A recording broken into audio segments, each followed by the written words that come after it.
সামনের দিকে তাকাই থাকে।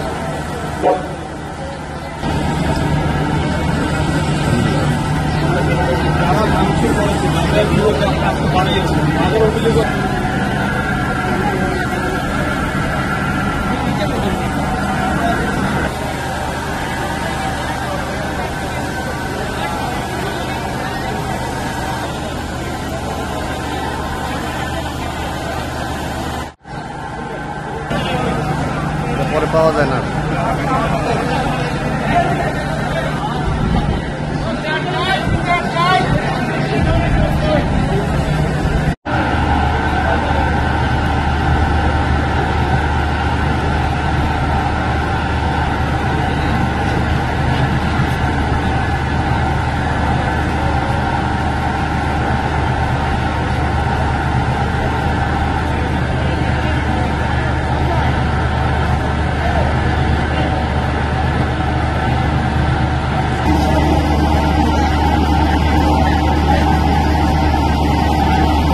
বিজিএমইতে 98% যদি ভালো লোক থাকে, 2% লোক আছে এই শ্রমিক লিডারদের সাথে মিশে লিড দেওয়ার চেষ্টা করে,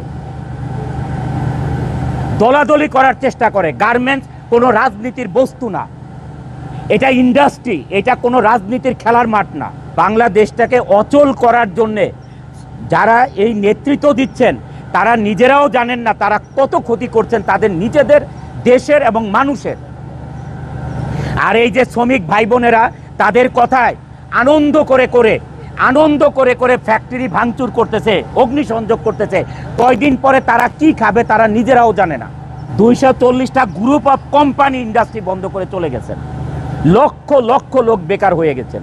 এই লক্ষ লক্ষ লোক বেকার হওয়াতে বাংলাদেশে এখন আপনাদের ছিনতাই বেড়ে গেছে, সন্ত্রাসী বেড়ে গেছে। এই যদি আমার ইন্ডাস্ট্রি এখানে বন্ধ হয়ে যায়, এই 12,000 লোকের কত লোক এখানে সন্ত্রাসী হয়ে যাবে কল্পনা করতে পারবেন।